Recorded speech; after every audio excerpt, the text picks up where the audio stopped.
Olá, tudo bem? Nesta aula, vamos dar continuidade sobre a proteção catódica por corrente galvânica. Se você, por acaso, não assistiu o vídeo anterior, tá aqui o link, assista, porque é interessante para que a gente, nessa sequência, a gente realmente entenda a proteção catódica por corrente galvânica do aço do concreto armado, ok? Então veja, proteção catódica, cuidados importantes. Uma das coisas que a gente tem que ter muito cuidado quando vai fazer uma proteção catódica é exatamente a relação entre as áreas catódicas e anódicas, ou seja, anódicas do anodo de sacrifício nós vamos colocar com relação à área, a superfície da superfície específica, né, do aço que nós vamos tratar em estado de corrosão da estrutura. Vamos lá. A relação entre as áreas dos materiais anódicos e catódicos interligados tem fundamental importância, pois determina a velocidade da consequente corrosão galvânica. Quanto maior o cátodo comparado ao anodo, maior a redução do oxigênio, aumentando a corrosão galvânica. Então, se você tem um cátodo muito maior do que o anodo, você vai ter uma maior corrosão galvânica, aumentando muito a corrosão galvânica. Como a corrosão galvânica é dependente da velocidade da difusão do oxigênio dissolvido no cátodo, a quantidade de corrosão galvânica é independente do tamanho do anodo e é proporcional à área da superfície catódica. A utilização de anodos de sacrifício interligados ao aço do concreto armado forma um sistema galvânico de polarização catódica, alterando-se o potencial do aço para valores mais negativos devido ao fluxo de corrente galvânica induzida, ok? A corrente galvânica induzida é proporcional à área superficial das armaduras a serem protegidas ou catodizadas.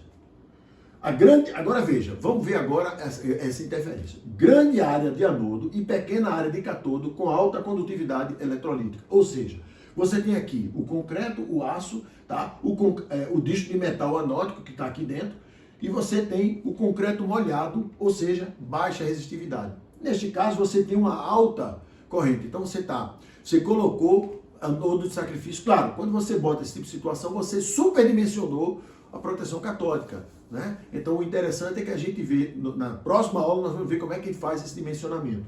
Mas você vê que tem uma grande abundância de corrente, sem problema nenhum, porque o concreto está molhado, você está interligado e está tendo abundância de corrente. Agora, grande área de anodo e pequena área de cátodo com baixa condutividade. Então, mesma coisa, você tem uma grande área de cátodo, o concreto está seco, então você tem pouco eletrólito, né? Você tem pouco oxigênio, o eletrólito, oxigênio e água.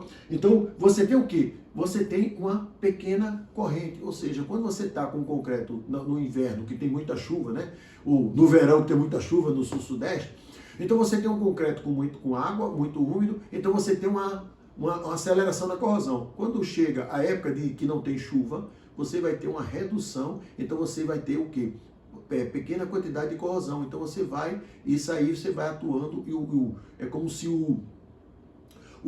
a pastilha tivesse um retificador de corrente, né? Quando o concreto está com baixa resistividade, ele aumenta como tem como já falou, o cátodo, né, vai reagir muito, vai gerar muita corrosão, então ele manda mais corrente. Quando o tempo está seco, que você está com concreto com baixa resistividade, ele manda menos corrente, mas continua atuando, trabalhando para fazer a proteção catódica da armadura do concreto armado, ok?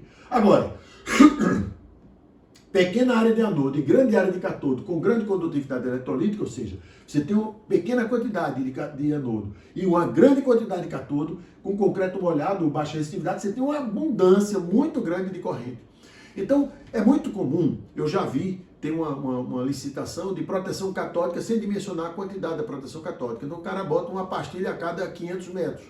Claro que é um chute. Mas ele bota bem espaçado para ele dizer que fez a proteção catódica, só que ele realmente não fez. E o que acontece? Se você tem, vamos imaginar que seja no estaca, onde você tem uma grande agressividade com o íon cloreto, e você tem uma pequena quantidade de anodo, ou seja, uma pastilha muito pequena para pegar uma grande área de cátodo, o que acontece? Ele começa a mandar muita corrente, ele começa a esquentar. O anodo começa a esquentar, daqui a pouco ele explode dentro do concreto. Por quê? Porque você gerou muita corrente, ele está sendo, é como se você pegasse um equipamento e ligasse para uma voltagem maior, ele começa a esquentar e ele queima. Por quê? Porque você está mandando muita corrente para ele. Então é aqui que acontece. Então esse cuidado ele tem que ter. Quando você vai fazer uma proteção catódica, você tem que ter, pelo menos, conversar com o fabricante para botar um espaçamento mínimo, se você não vai dimensionar. Porque se você bota pouca quantidade só para inglês ver, isso pode ocasionar, a depender do contaminante, a depender da quantidade de reação, de redução que vai ter nesse concreto, você vai poder ter o quê? Explodir esse anodo de sacrifício. Então veja como é importante a gente entender, não é apenas, que muita gente não acredita na proteção católica. Então pensa que é apenas botar aquele ferrinho lá, daquela pastilhazinha lá dentro e para inglês ver. Não, ela realmente funciona. E a gente tem que ter esse cuidado para que a gente não caia nesse erro e daqui a pouco você está com o problema da proteção católica explodindo e pensar que é problema da pastilha. É não. Você colocou uma pastilha para assumir uma grande área de cátodo e você sabe que agora você sabe que não pode fazer isso. Você tem que realmente ter um certo dimensionamento para que a proteção católica realmente funcione. Agora veja, na próxima aula nós vamos falar sobre o dimensionamento da proteção católica, fechando esse circuito para que a gente realmente entenda como funciona, para que serve e o tempo de durabilidade da proteção católica, ok? Forte abraço e aguardo você lá.